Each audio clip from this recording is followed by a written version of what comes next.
Oh,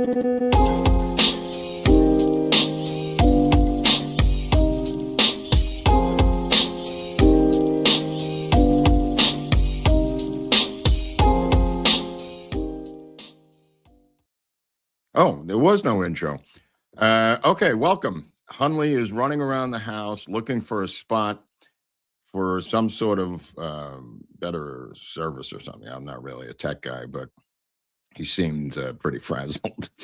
So I'm here by myself while he runs around the house trying to look for stuff. If you can see and hear me, acknowledge that in the live chat, I guess, Jeffrey or Mike Schaefer or Pew Pew, one of the more reliable guys. Oh, well, somebody sees me. Okay, well, let's get on with the thing here. And Hunley is going to pop in about a second. So what do you want to start on?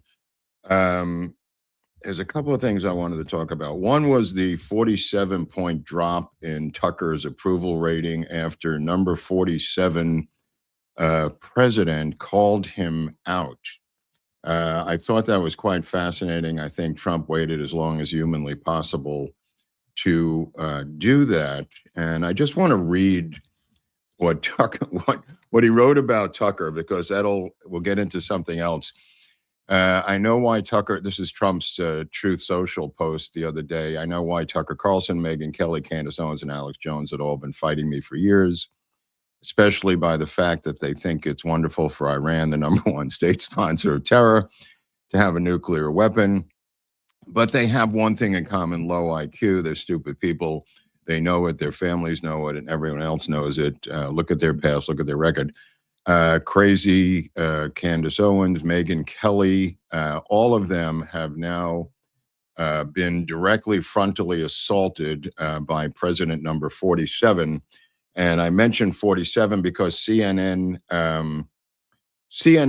put up a 47-point drop of Tucker's approval rating literally overnight, because when the most powerful person in the free world turns on you, things happen. Whether you agree with him or not, things happen when you are taken on head on by the president of the United States. So that being said, there's a lot of tumbling dice, a lot of dominoes involved in this takedown of these grifting MAGA, whatever you want to call these people, woke Reich, whatever. He has put them all together into a barrel, which leaves a man as an odd man out in this musical chairs, and that's J.D. Vance.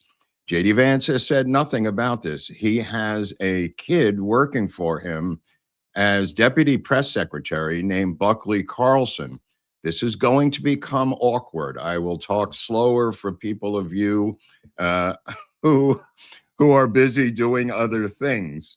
You kept attacking me for going after Tucker Carlson. Well, now the president of the United States has completely bigfooted the guy, so I don't have to do it anymore.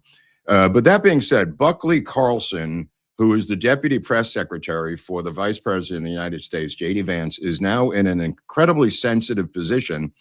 And that being said, J.D. Vance is in a sensitive political position because he is still aligned with Tucker and Tucker's son and Megyn Kelly and this incredible group on the woke Reich.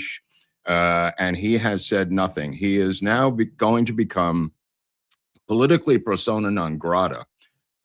He has a complete plummet in his presidential possibilities for 2028 down to 18%. We've talked about it on the show. Now the star is rising of Marco Rubio. Marco Rubio, I believe, is still in Paris right now, while this particular guy, J.D. Vance, is en route to Islamabad. This is not a good situation. And I'm going to play this out, and I hope none of this happens, what I'm going to lay out for you. But Islamabad is an incredibly unstable city. The fact that he sent the vice president of the United States to meet with these Iranian terrorists puts him in harm's way. I know this sounds conspiratorial, but just let me play it out. Sharif, the Prime Minister of Pakistan, has replaced the jailed Donald Trump of Pakistan, who is Khan, who is still in prison because of 100 felony indictments by the Pakistani military and intelligence divisions. One of his sentences, this is Khan, the former prime minister, is currently in prison for 7 years, was for violating Islamic waiting period to remarry. I want you to think about that one. Why he got 10 years for sharing state secrets with us, which is his job as prime minister of Pakistan. They wanted to take this guy out because he was becoming a populist Trumpian figure in Pakistan politics. Vance is being sent into a completely unstable situation. These Iranian maniacs, who he's supposed to sit down across the table from, are now facing a guy who has decapitated all of their friends and theocratic allies. J.D. Vance, if they could get the head of the J.D. Vance, either by a suicide bombing or some other assassination attempt, they will be able to celebrate some victory because of the amount of people that Trump and Vance have killed in their world. Sending this guy in there, this high profile of a guy in your administration, is shocking to me that he's doing this. Again, keep in mind, let me spell this out. He's not being sent to Paris. He's being sent to a completely unstable military intelligence Muslim regime. Sharif is the leader of the Pakistan Muslim League. It's shocking to me that he's flying 19 hours to meet with these people. I believe personally he's in harm's way. I pray that nothing happens. Rubio is in Paris. Apparently Witkoff and Trump's son-in-law are going with him to Islamabad as part of that team. I believe this is incredibly dangerous, incredibly dangerous. They are completely underestimating the insanity of the Iranians. Having one person in that party strapped with a suicide vest could take out J.D. Vance, Witkoff, and Trump's son-in-law. It's really shocking. I really don't believe that this is really happening. I don't believe they're going to reach a deal at the table, and we could welcome Hunley in, and I'll continue on. But he's outside, so that's okay. Don't worry about it. I was just talking. That's fine. I was just talking about the situation in Islamabad, Eric, where J.D. Vance is now en route to meet with these crazed Iranians, not in Paris, not in London, not in Brooklyn, but in Islamabad, Pakistan, in an incredibly unstable regime that has their Donald Trump, their Bolsonaro, their Milei in prison, and that's Khan. I was just explaining the charges that Khan is still imprisoned for. It's a crazy, crazy, unstable environment, and I just wanted to put that out there because I was shocked that he would send his vice president to harm's way. That being said, if the worst happened, and of course I'm not rooting for that, I believe that he would move up Rubio into the vice presidential slot if indeed something did happen to J.D. Vance on this trip. I didn't actually consider that. I know you didn't, and neither did anybody else. I'm not saying you should have, but that's how my mind works. And I've been doing a little research on the instability of Islamabad in the past few hours and how they are literally a military intelligence ruled operation at this point because Khan is still in prison. The fact that we are going to this place where Khan was our ally to meet with this regime of Islamabad, forget about Iran. Iran's crazy enough. The fact that we're going to Islamabad to meet with them is insane. It's insane. It's kind of co-signing the fact that they put their leader, their duly elected leader, in prison, who, with 100 felony counts, Eric. But I just wanted to vent on that for a second because it was driving me insane. Well, I mean, and I can see your point. I mean, this is the same country where they sheltered bin Laden, for God's sake, not that long ago. Yeah. I mean, this may be a trap that Vance is walking into. Now, that being said, as I mentioned before you came on, he's now stuck with Buckley Carlson as his deputy press secretary, Eric. How awkward is that when your boss has just savagely beheaded him in print? That's true. That Come was on, quite Eric. the... I mean, this is getting stupid. This is getting stupid. Rubio's star is rising faster than Artemis 2. Good point. Thank you. I thought so. Thank you. I don't know how Vance has put himself in this position because he has gambled on 2028 and has listened to Tucker Carlson, has listened to Megyn Kelly, has listened to all these people, and it's just shocking how amateurish and how lack of foresight that this guy has. And maybe that's why he's vice president. The irony is that they requested J.D. Vance because they like him, which is kind of an interesting statement because it's like, oh, really? Why do you like him so much? Why is it suddenly you want to talk to J.D. Over the president? Yeah, so, you got me, but I just wanted to go from that. You mentioned they was Don Jr. in a lot of ways, and apparently there's a story floating around, not a story floating around. I mean, Hunter Biden actually made a video. They have begun selling tickets for some Texas cage match between Hunter Biden, who is broke, and both Eric Trump and Don Jr. simultaneously in a Texas death match. I can't make this up other than seeing the video of Hunter Biden selling tickets through Ticketmaster.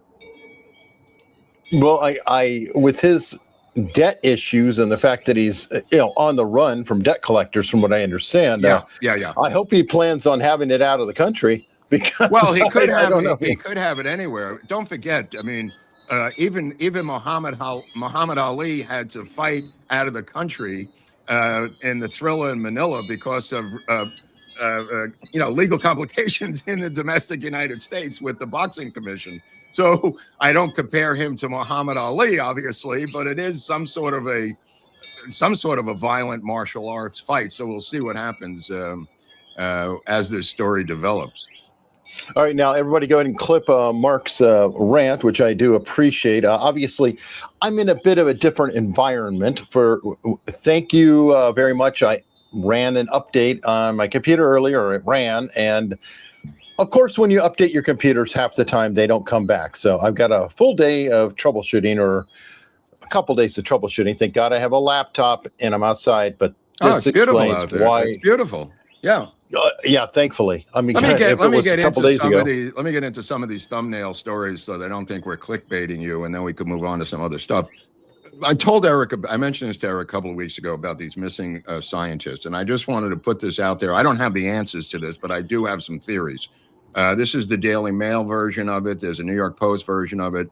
NASA scientist, I'll read this one. Mystery surrounds death of 9th scientist tied to U.S. secrets as disturbing pattern grows. And I'm going to read their names because I think it would honor them to have their names at least put into the zeitgeist, for Christ's sakes, because nobody's covering this damn story.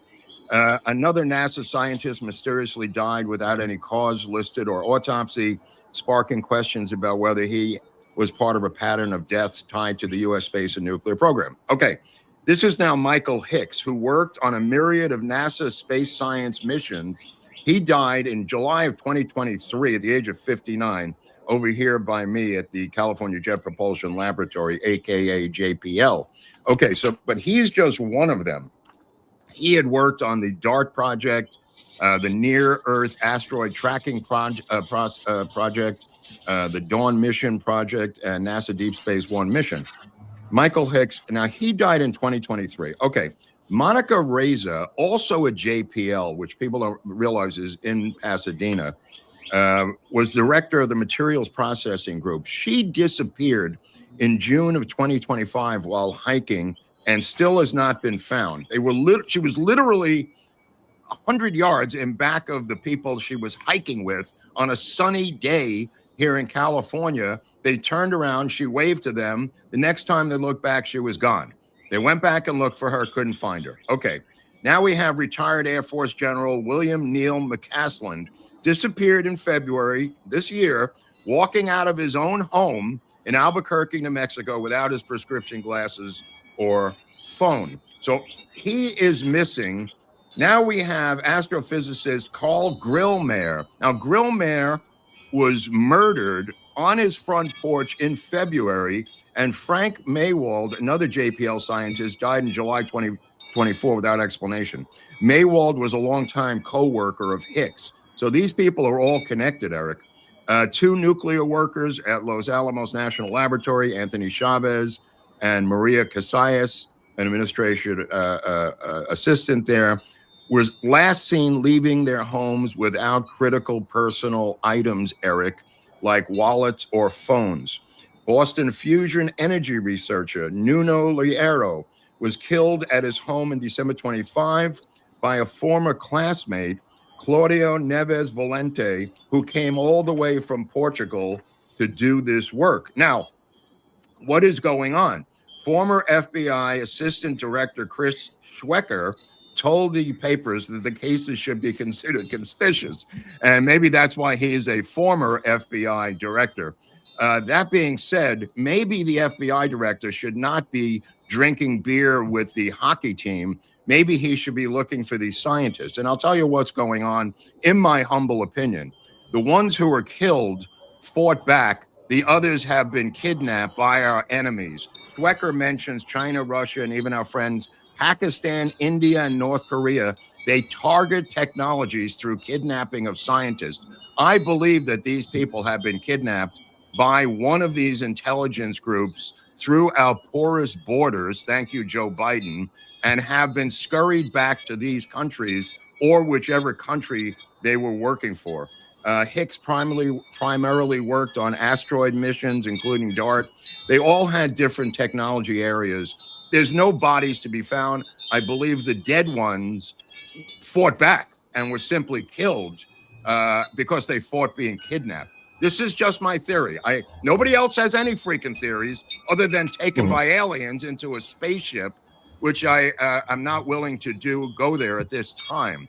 I believe this is intelligence organizations kidnapping our scientists for their own technological gains, Eric. I agree. By the way, I'm looking at the chat, and how can you find the autists in the crowd? Have wind chimes around you because they're crying like the sound so of hard. them. I like the sound of those wind chimes.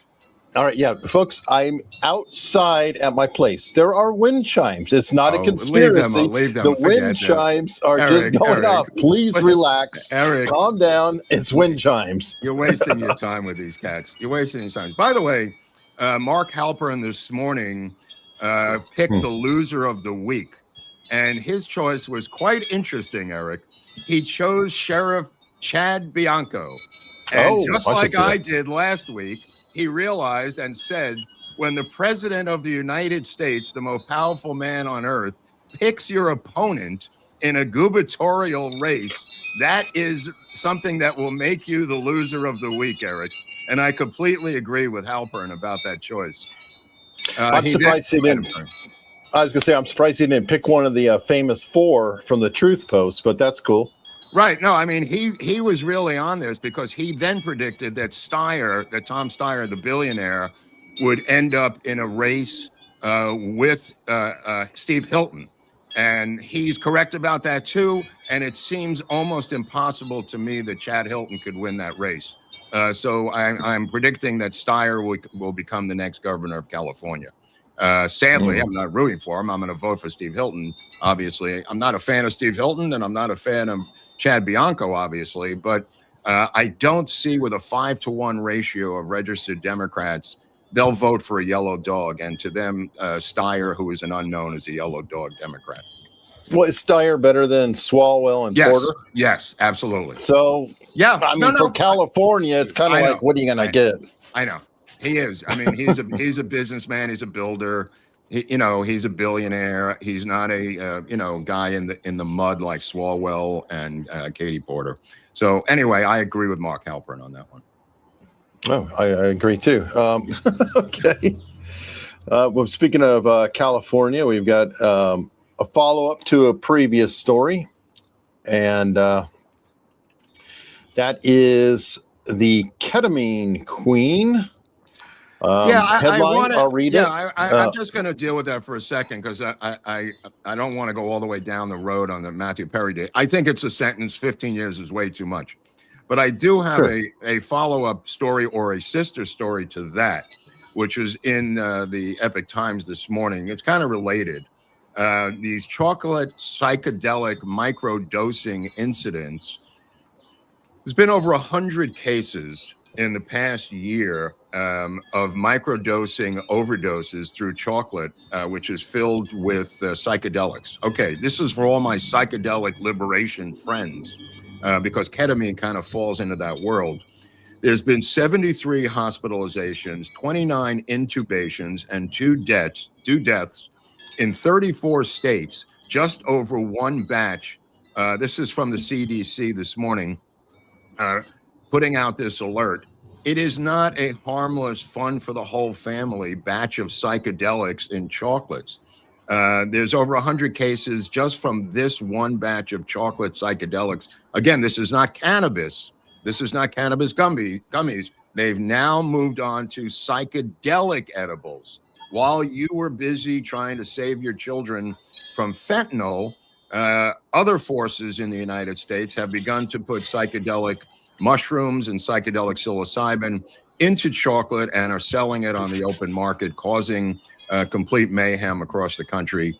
I just wanted to put that out there while it was fresh today.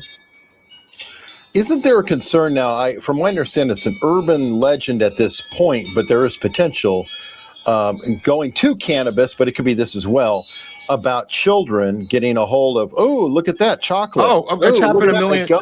Happens, and it's happened all the time, especially when the parents are zonked out and the gummies are in a designer bowl. I mean, there's many stories of that. Absolutely, you're not wrong. Plate of brownies. Yeah, and here's a guy. Mescaline is far more easygoing. There's the first schmuck to get up on the big board. It had to happen as soon as I said it. It's never bothered me, Mark. Again, let me repeat for those expecting me at home, I'm talking about national programs in a country of 360 million people. Not talking about you, Jazzy Jeff. Not talking about your particular drug predilections. We're talking about national drug policy. I know that's complicated, so I will speak slower. By the way, speaking of psychedelics, RFK Jr. is launching a new podcast, Eric. Did you know that? I saw that. Yes, I know this because, of course, you have some of the woke Reich coming out and going, he's been frozen out. Unfortunately, Robert Malone is spreading a rumor, and others on the, I don't know if he's woke Reich, but those who are kind of in that crowd are jumping on it saying, Bobby Kennedy's been frozen out of HHS and Maha is dead. So he's so desperate he has to start a podcast. I'm like, how does that? Let me tell you the real truth. The GOP, this is just to explain what's going on. The GOP has sent Bobby Kennedy out on a nationwide GOP tour to pump up and help the midterms for Trump. So he's now going to go on tour. The podcast is part of that. He will sit down and interview various people to help us with the midterms. That being said, because of the instability in the Republican Party, he may be throwing his hat into the ring in 2028, Eric. You heard it here first. I'm okay with that. He's getting I'm okay with it too. I'm okay with it too. We'll see where it goes. But I mean, Vance, has just completely plummeted in those projections. The gambling projections. Wow. He's been going down precipitously over these past weeks. Anyway, so right. Yeah. And I got to give a shout out to my boy, Davey Lopes, who passed away a day and a half ago. One of the great Dodgers of all time, played the infield with Garvey and Say and Billy Russell for over 10 years or 10 years straight, actually, consecutively. Had an 85% stolen base ratio. Just played the game the right way for a long time. I was sad to see him get traded to Oakland at the end. but he was part of that 1970s Dodger quartet that went up against the Yankees on 3 occasions, losing 2 of them, finally winning in 1981. Davey Lopes played the game the right way. Rest in peace, one of the great base stealers of all time. Then became a first base coach for the Dodgers and taught base running to all the rookies and all the kids coming up. And rest in peace, Davey Lopes, I believe out of Massachusetts originally, but ended up with the Dodgers. He was an outfielder converted to second base, by the way, which is kind of rare. Okay. Yeah. 81 was a strike year, Bombada. You're right. You're absolutely right, Bombada. Okay. Harmeet Dillon moving up the chain of command, Eric. I'm happy to see Harmeet Dillon moving up to number 3 at the DOJ. Why not all the way up? I don't know. That's what I thought. He apparently trusts this guy, Todd Blanche. He is willing. His personal attorney. It's his personal attorney, just like he said about Michael Cohen. This is my personal attorney. Wow. He is willing to die on this sword for this guy. It's both a good thing or a blind spot, depending on how it shakes out. I mean, Trump believes in loyalty. So he's loyal to the people around him until they turn, as we've just seen. I mean, how long? We're going to talk about the Truth Post at some point, I'm sure. But yeah, I put it up already. I was talking about it. Okay, I was going to say, how long can you just attack this guy indiscriminately over and over, then act surprised when all of a sudden it's like, okay, you got his attention. Are you happy? They're like little children. It's like, and finally it's like, okay. Oh, that clip, I think that Schmidt or Affinity put up of them switching from the mainstream media is going after Trump as a madman, then Taco 3 seconds later. I mean, that was one of the greatest switches in the history of legacy media.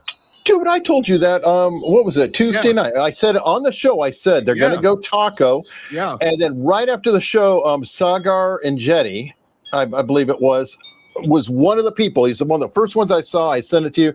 That was Tucker's old producer. Can I point that out? Wow. By the way. So, they put up on Newsmax, they put up about 8 of them who flipped, besides the ones that you mentioned, who literally went from madman to Taco. Mm-hmm. Yeah. And of course, right on schedule. Okay. Yeah. For everybody who's saying, what is Taco? Taco is Trump always chickens out. It's so clever.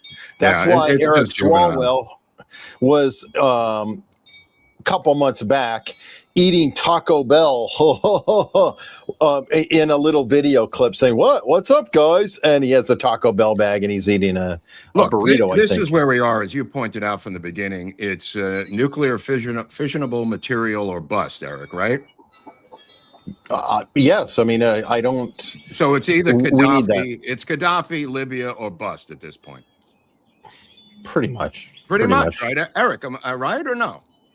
Yeah. I mean, I don't know what else can happen. I do think people who are complaining that they don't see the word nuclear fissile material coming up as often have a point. That better be in the discussion. I understand that we want to get them to the table, and then at the table, it's like, no, it's going to be this, and this. They said Halpern and the other crew said that the negotiating team is designed to walk away if that's not an issue. They'll get up and leave. So, I mean, this is the goal. This is the goal now. They've taken off the heads of every single department, every single piece of the Navy, every single piece of the missile launching program. This is about fissionable material and welcoming you back into the League of Nations. That's where this is. This is Japan in 1945, Eric, as I said last week. Otherwise, we're going to go full Curtis, bombs away LeMay on them and let the chips fall where they may, because I don't think Trump is going to risk his entire political legacy for a bunch of theocratic fascists in Iran. I just don't see that trade-off, Eric. I don't either. Now, I'm curious about one thing, because I floated this earlier when I was on with Nate. there are questions about their charging a toll, with Oman for going through the Straits of Hormuz, and I think the toll works out to about $1 a barrel. So everybody's like, 2 million a ship, and it's actually like $1 a barrel. So it's not as much, and it might even be less. I agree with you, but you're talking about I'm curious. Go ahead. Right. No, I'm curious though, and I want to get your thoughts. Like, there's a way to give them face, like in the end, they're going from death of America, destroy the whole world, blah, blah, blah, blah. And we're trying to talk them back to, how about you just stop attacking people, get rid of your nukes, and then we'll just let you be in peace. What if they let them collect a toll? Like, they turn over all the nuclear material, they play game, they do the inspectors and all that. Would you care if they had $1 a barrel toll going through that? They're not even asking for that. Apparently, they are asking simply for all the economic sanctions to be lifted against them because their economy is completely in free fall at this point. That is just some monetary attempt to make money. What they really are asking for is the alleviation of the sanctions against them, which Trump is quite willing to do. This toll charge is never going to fly. That is not going to help or alter their economy. The sanctions being lifted, if they give up their nuclear fissionable material, they could be a regular country, Eric. You're correct.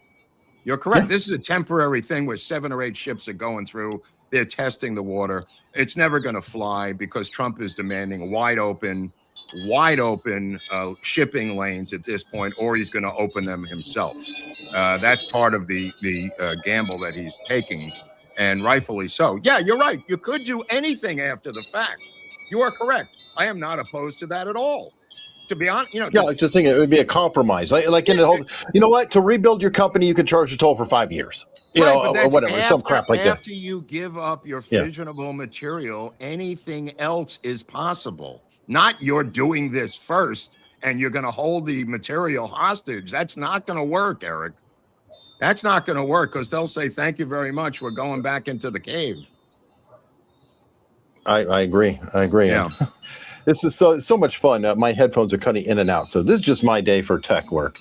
Wow. Yeah, Mark, you always struggle for years. And it's like today, it's like I'm hitting everything for a long time. By the way, did you see this list of this divinity bill coming out of South Florida for amnesty? Laura Ingraham had on Mike Lawler, the representative. She just roasted this guy out of the clear blue sky because Trump stumbled in Minnesota. They have put together another Republican amnesty bill, Eric, and people are losing their shit over this thing. They're attacking. This is the group that signed on for this, by the way. 19 MFN Republicans have now backed Maria Salazar's amnesty for illegal aliens. It's absolutely shocking that this woman Salazar would come up with this bill. Here's a picture of some of the bullet points in the bill for those of you at home. This Salazar situation kind of caught me off guard. I did not see this coming. My friend. These rhinos are never going to quit. There is a list of, let me just tell you who this woman is for people at home. I think she's the congresswoman who replaced the one in Miami who was down there for a long time in the 27th Congressional District, Maria Elvira Salazar, another beauty queen winner. She used to work for a conservative organization for 3 decades, Eric, called Telemundo. She also worked for CNN, Espanol, and Univision. She was the Republican nominee. She lost to Donna Shalala the last time, but she was born in Miami's Little Havana neighborhood in Miami, right? So she grew up in Puerto Rico or something. I don't know how that worked. But she began working as a White House correspondent for Univision, covering the Pentagon. But her claim to fame is she kept interviewing a guy named Fidel Castro over and over and over again, and made her bones as literally the only woman journalist ever to interview Fidel Castro for international television. She then went on to interview Augusto Pinochet, Chilean Judge Juan Guzman, and all of these other wonderful characters ending up on Tucker Carlson tonight. This is the woman who, the second we let her guard down, she pulls out an amnesty bill and gets 18 other freaking Republicans to sign on to it, Eric, including Representative Mike Lawler out of New York, David Velvato out of California. These are all Republicans, by the way. Dan Newhouse out of Washington, Mike Kelly out of Pennsylvania, Brian Fitzpatrick out of Pennsylvania, Gabe Evans out of Colorado, Martin Stutzman out of Indiana, Dan Bacon out of Nebraska, Young Kim out here. Jesus Christ, did I see so many signs for Young Kim down by Pacific Palisades, and down by San Clemente a couple of years ago. Maria Diaz Balart in Florida, and James Baird also down there. Wow. Not only that, it pays for the illegal aliens' college loans, as if that wasn't enough, Eric. Good God. So is this what this is, the loan forgiveness bit? I was hoping, I didn't get a chance to see what this is about. So I was hoping this is like Americans. I'm telling you what it's about. Loan forgiveness for Americans. Oh, no, we can't have that. Illegals get that. This is for illegal aliens proposed by this rhino in sheep's clothing. God. Yes, God. I thought you'd get a kick out of this story. This broke last night, by the way. It was covered by only one source is even covering this. But to her credit, Laura Ingraham had on Lola, and she shredded him on CNN last night. To her credit. Great.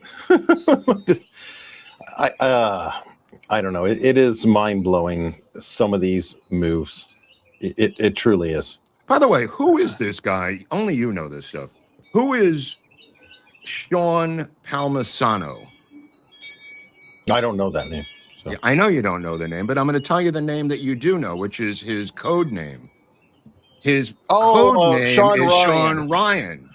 Apparently, former drug dealer, gun straight, now a podcaster, apparently is going down the Tucker Carlson path, or something is going on with him. You're right. And it's weird. Yeah. Sorry. You're right. I as I said many times on this show, once CIA, always CIA.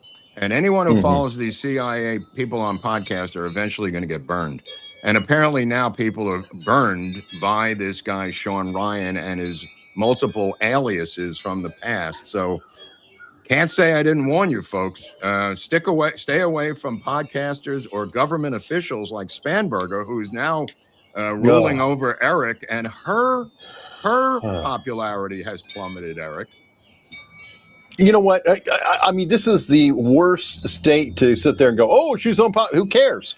They get 1 4-year term. Hold on. I just want to address Mike Schaefer for 1 second. I said Sean Ryan, not Sean Atwood. Okay, listen, you deaf mute.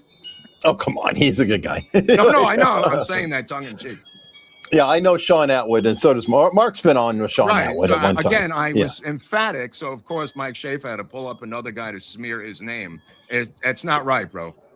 That's not right. No, Sean, just to be clear, Sean Atwood was an ecstasy drug dealer in Arizona, not a cocaine dealer, I think, in Florida or somewhere else. So just to be clear on what their drug offenses are. I don't think he worked for the CIA. No. Maybe MI6, but I won't say he did. But by the way, while we were sleeping, the entire nation of Ireland has been shut down by patriots. And this has been done by farmers, truck drivers, bus drivers, and patriots who have clogged every single road in Ireland, Eric. This is one of the great revolutions happening in real time by the conservative right in Ireland. I don't know if you've been following this, but I have, because I'm half Irish, but I'm fully in on supporting the truckers, bus drivers, the tractor drivers, the people who are in the streets supporting them. This thing is coming apart at the fucking seams, and it was long overdue. I hope this trickles over into the UK proper, and they begin to do the same thing. Give Ireland back to the Irish. Give Lapland back to the Laps. Give Ireland back to the Irish, and give Yoko back to the Japs. Okay. By the way, did you see Russell Brand retweeting Cornel West? No. I stumbled on to an oddity. There was a tweet by Cornel West about some woke leftist bullshit. And I'm going, all right, who cares about Cornel West? And I'm looking at who reposted it, and it was Russell Brand. And then I thought, of course, just like Brett Weinstein, he's trying to get back with his lefty cronies. He hasn't reposted something by a lefty in years. And I believe that they got to him and that he is going to be let go from his trial if he keeps doing this for the charges that, yes. Because he's facing life imprisonment in London for the made-up charges. And I think that repost that I stumbled onto is going to be the first of many for Russell Brand, who's going to follow Brett Weinstein back to his leftist Marxist roots to save his own ass. To save his own ass. Sure.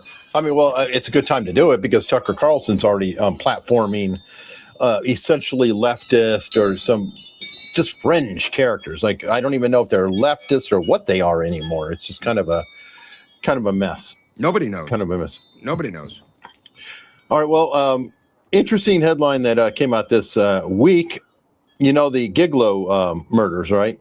In New York, Gilgo Beach. It's Gilgo Beach. Gilgo, I grew up there. Yeah, it's Gilgo Beach. It's off the coast of Massapequa. And yeah, I mean, he was a serial killer.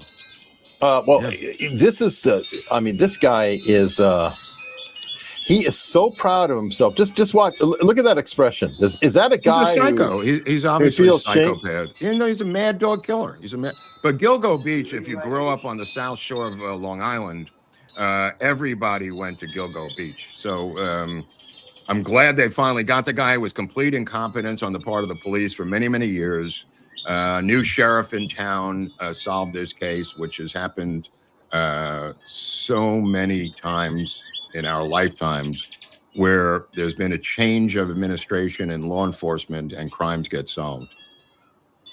Yeah, well, fresh pair. Half the time it is just putting a fresh pair of eyes on it, or you know, reassigning, or saying, "Hey, whatever happened to this?" Or did you ask this and this and this? But what I thought was really interesting is why? Why would he do it now, right before trial? And if you listen to wait a second. What did he do? I'm sorry, you didn't explain. I'm sorry.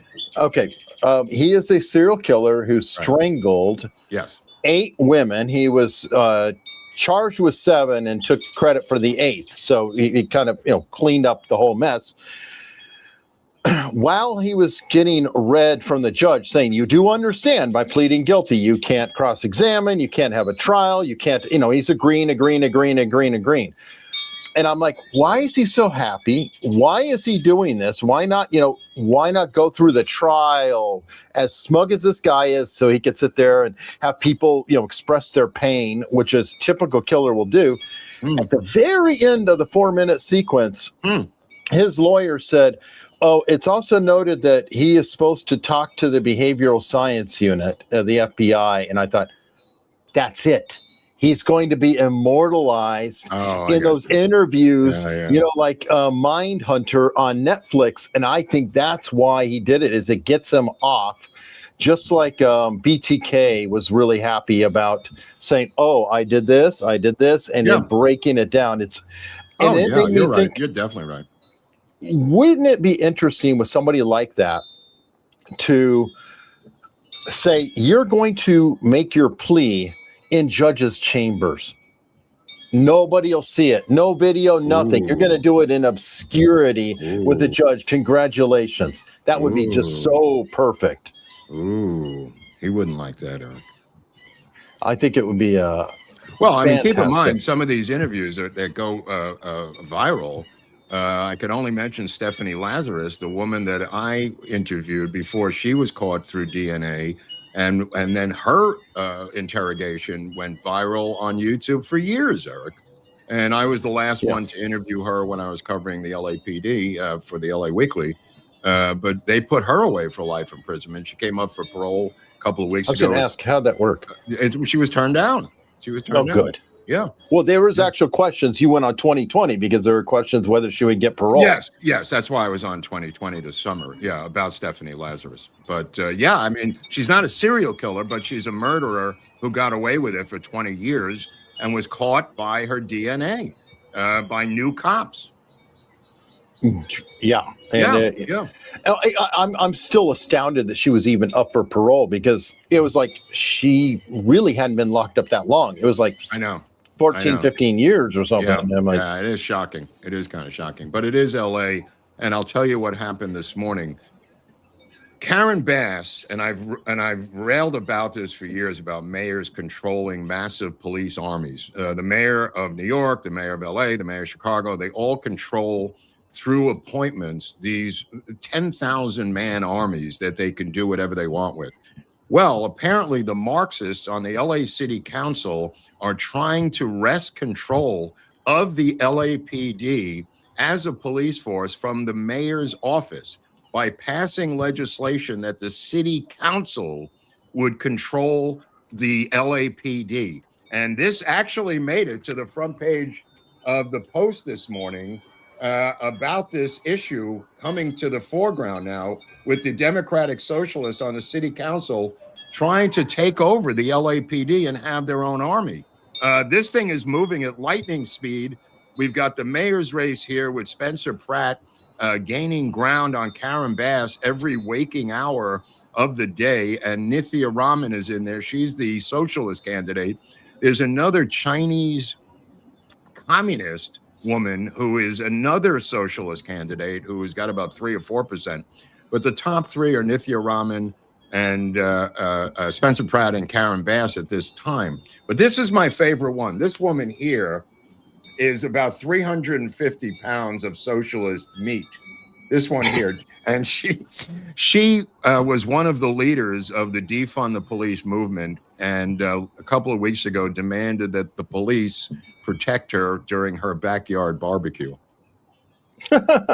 Okay. Oh, perfect. But then that's typical. I mean, no, you can't make this up. We had that multiple times where you had a defund the policer who had to call for the police when her event got, out of trouble. And it's like, I don't wish for bad things to happen to people, but I always enjoy if there's some sort of a ruckus, and the first thing they say is, somebody call the cops. It's like, well, wait a minute. But while we're talking about ruckus, I like these chimes. I don't know what they're complaining about. They're complaining too. I mean, it's like, can you complain in the comments? It'll help juice the algorithm later. So all you people who are watching later who hate chimes, please comment under the video, so YouTube will maybe goose it up and we get more people to. Hey, did anybody email the episodes like we told you to? I'm curious to follow up on it, because last week we asked the people in the chat to take a news episode and email it to random people around the world. Some people contacted me with some of the funniest locations. One of them sent 4 different episodes to a local museum. Other people sent it to the gas station, a doctor they hated. And I mean, they really were doing this, Eric, all week. I was getting notifications from people that they were doing what we asked. Good. I mean, I count on people doing that. I think I know. I'm really proud of them. Something they're going to do. Right. I mean, and we do appreciate it. Please do it again. Please do it again this week. Take this episode and email it, not to your mother or friends, but any weirdo that's in your email list from A to Z. Some of them were so funny. QuickBooks got a couple of them apparently from Scott. But email these, because we're trying to break the algorithm. We're not trying to educate whoever you're sending it to. We're trying to electronically break out of this tiny room. By the way, did Tim Pool go crazy? Because he's on the See You Next Tuesday list. No, Tim Pool was trolling, and it was actually pretty funny. Okay. Because he did this all caps, thing. I didn't think so. That's it. I've had enough. And I'm like, as soon as I see all caps like that, I'm like, okay, right. So then last night he was saying, okay, this is going to be a black pill moment. Let me just show everybody. Yeah. Watch. Yeah. And he said, I'm going to show how the algorithm works and how the press works and everybody lies. And he goes, Right on. Donald Trump called me before he sent out that truth, and he told me I was a really good guy. And I told him, you know what? Yeah, if you did shoot somebody on Fifth Avenue, I'd still vote for you. And he decided it was hilarious. We had a good laugh.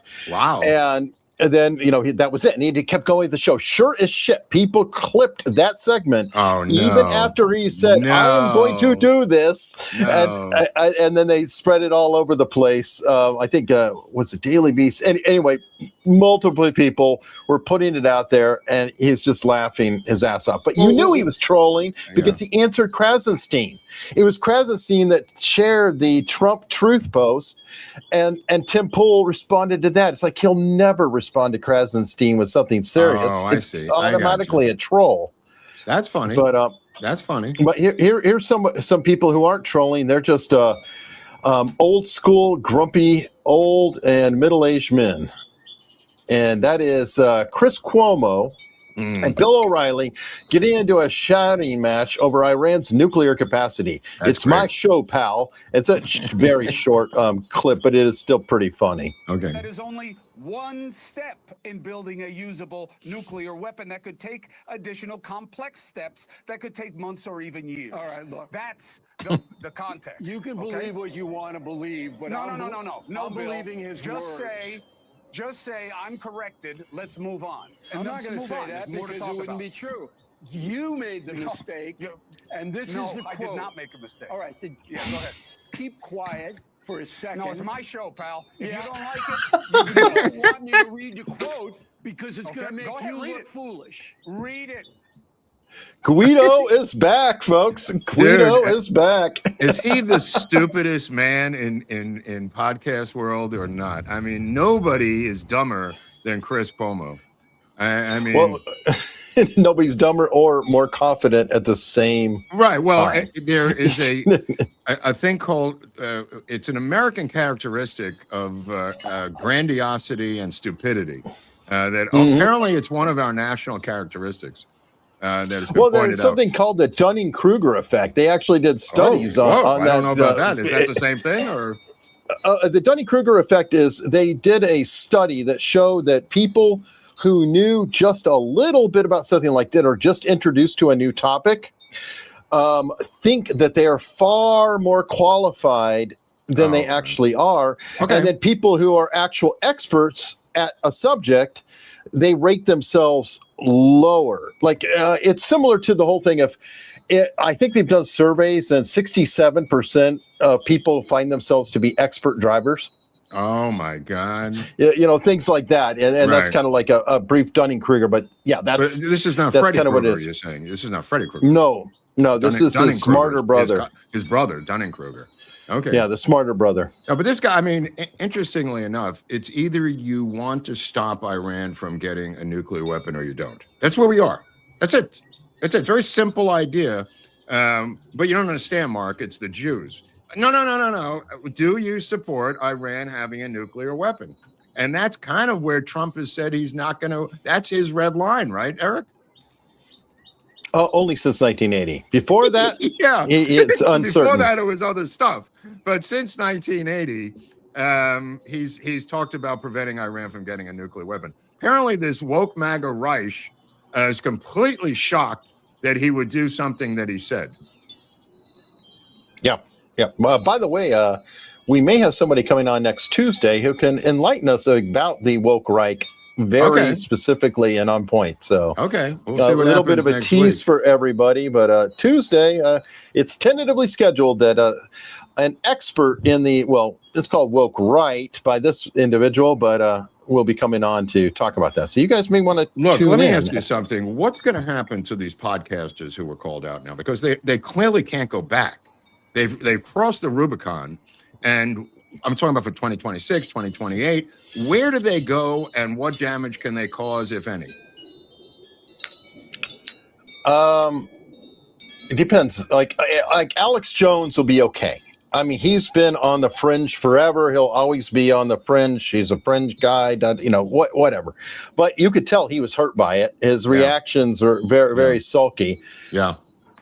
Tucker has family money. Yeah. I'm sure he'll be okay. Candace is just Candace. I mean, she's a continuous grift, and she's grifting leftward now.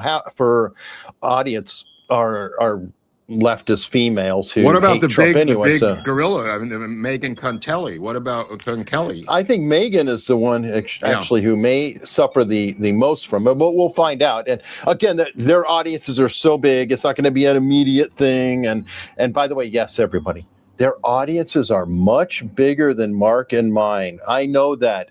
I'm not jealous. Trust me. But whatever. I just want to say, it's like everybody's like, oh, well, they're so much bigger. Yes, they are. They're bigger shows. I don't know what that means. We'll see how it goes. Nevertheless, where are they politically coming into 2026 and 2028? If they're going to continue to harp against Trump, in other words, they can't go back now. They can't reinvent themselves saying we're now pro-Trump. They're going to have to be anti-Trump going forward for 3 fucking years, Eric. 3 fucking years. Good luck. Good luck. Well, it's going to be funny because, okay, first off, Trump closed that door in that truth when he said, I could call all of them right now and they would kiss my ass in turn. Absolutely. But I'm not answering the phone. So he literally closed that door. Yeah, he closed that door. It was like, you're done. That's why I'm having this conversation with you, because that door is officially closed. Yep. They're examples. Yeah, he's now making them. They're the examples. Them. They have made their bed. Now they've got a lie in it. He took a long time. He really gave them a lot of rope, Eric. Far more than I have on this show. Talking about it for months and taking incoming fire. How could you be criticizing these incredible paragons of MAGA virtue? Well, I guess the chickens have come home to fucking roost. Well, I think he's just... Okay, well, they did show the secret. If you want to get his attention, start harping about the 25th Amendment. You'll get it. Oh, my God. Oh, my God. Was that a blunder? Was that a blunder? I don't know, but I'm just saying it's like almost everything. And he is pretty impervious. His skin is so thick. Yeah. But when they did that 25th Amendment shit, I think that's what tipped them, because they were all doing that. Get rid of him, get him out of office, get rid of the king, impeach him in 25th. If Vance does run into an Iranian self-deletion bomb in Islamabad, Marco Rubio would be fantastic impeachment insurance. That's true. I'm glad you said impeachment insurance. That's what I said. Because we want to be very clear. Yeah, I'm very clear about it. Very clear. But I do wonder, like the Tucker route, I mean, he's already got it in place. He's either going to run himself, but the polls are looking devastating for him at this point. There's no downside. No, and I have something against that. No, I was going to say, he's also like welded to JD Vance in the background. So that might be his maneuver, because his response to Trump was actually clever. I don't know if you saw that. He put it out and he goes, I like the man, and I hate to see somebody who's trapped and in a bad position. He compared Trump to a slave, but he wrote this really nice letter, and I'm like, okay, that was an interesting little maneuver. So he's kind of sliding over here to the side, and I'm sure he's going to, be trying to prop up Vance or himself, or use Vance to launch himself through there. But we'll see. We will see. Yeah, I'm going to stay with my original thought of Tucker going to rehab at some point, coming out new and improved, because this thread can't continue. The through line can't continue. There's got to be an interruption in the through line. You know what I mean? He can't, like you said, his tweets and his shows are becoming more and more and more unhinged. Where do you go? We had this discussion last week. I mean, how far off the dock can you keep going? There's only so much wood to walk out on that plank, Eric. I agree. Well, and then another guy in that list, Alex, is taking another approach himself. And here's what he came out with today. Come on. Come on, you can do Start it. talking. So this is a existential crisis, the very future of this country and the world. And spanking Trump got him back on course a little bit, but now he's doubled down and coming back. Taking credit. Yep. Remember? Yeah. Out of frustration and using us as a distraction from his wife. From his wife? Looking at the tea leaves and the angles, she may not publicly divorce him. Oh, but everything I'm seeing looks like she just flew the coop. Oh, give me a break with this fucking She knows what's douchebag coming. already. Put him back in there. I think you all agree with me. Dude, get off the It's not steroids. just that level. It's thousands of data points. And I'm sad for Trump on that. Yeah, you look really sad, bro. You look really sad. Anyway, so and apparently he's playing Nick Fuentes clips to whatever. push These the guys narrative further. They're going back into their caves where they came from. They're going to try to separate themselves from each other. Some of them to try to have some salvation of their destruction. But I don't think it's going to hold. No. I'm kind of blown away. But my question becomes originally what I started the show with. What happens to Buckley Carlson inside the White House? You weren't here, so I just raised it to the chat. But what happens to the son of the mother Tucker? I don't know. I mean, if it's like any pattern, kind of like Noam or whatever, I think it's like let him linger, and then another couple months, maybe summertime, he's off to do things. He's a young man. He's got opportunities, and he's really trying to get his place in the world. All press secretaries have access. The press secretaries of the president and vice president have access to upper level, top secret material that they have for their two positions. This guy has access to intelligence that nobody in the United States can see. Do you want that to continue as an American? Obviously, I don't. No, But I'm asking facetiously. Yeah. I'm saying facetiously. Yeah. I mean, he has eyes on top secret CIA intelligence reports every fucking waking minute, telling his dad what I just fucking read. How long do you want this to continue before Trump tells him to get his fat ass out of there? I agree. By the way, I had to share this because this is one of the best responses I've seen to the truth. And it's Will Chamberlain pointed this out. Trump gets his adversaries to call themselves retards. No one is better at this game. And Tucker Carlson sure as shit is selling low IQ merch. Great. That's great. That's great. Gotta give him credit. And it is true. It's like, who besides Trump could get somebody to literally do that? It is mind-blowing. It is mind-blowing. Now, I wanted to share this too. I don't know why we went into a different area, but what's going to happen with Tucker? Our pollster, our hyper pollster, was talking about that actually earlier. So I mentioned this while you were gone. But go on. Yeah, I was looking for this clip. Go ahead. Let's start off with Tucker Carlson, who has been in absolute free fall with Republicans. I mean, just take a look at this. Look at this trend line. Tucker Carlson's net favorable. Back in March of 2024, when he and Donald Trump were very close friends, look at this. He was at... No, wait, but Mark, I thought that Tucker was more popular than Trump. Yeah, he was for 1 minute. Look at where he is today at only +7 points among Republicans, and that includes GOP-leaning independents. I mean, that is a drop of 47 percentage points. My goodness gracious, when you go up against Donald Trump and you want to appeal to the Republican base, to quote the movie Good Burger, you go on the grinder, and that is exactly what has happened to Tucker Carlson, who has absolutely collapsed among Republicans. So it is a choice between the guy's great. This guy's great. Among these voters, what do they basically say? Yeah, they choose Donald Trump basically every single time. Look at this. Okay, the exact same poll, this UMass Lowell poll. Look at this. Net favorables among Republicans. Again, this is Republicans plus Republican-leaning independents. You see Carlson on the right side of your screen at +7 points. Look at where Donald Trump is at +61 points. And this is actually a little bit low for Donald Trump. In other polls around the same time, he was even higher than this. Again, he is crushing Tucker Carlson. What is this? This is a 54-point advantage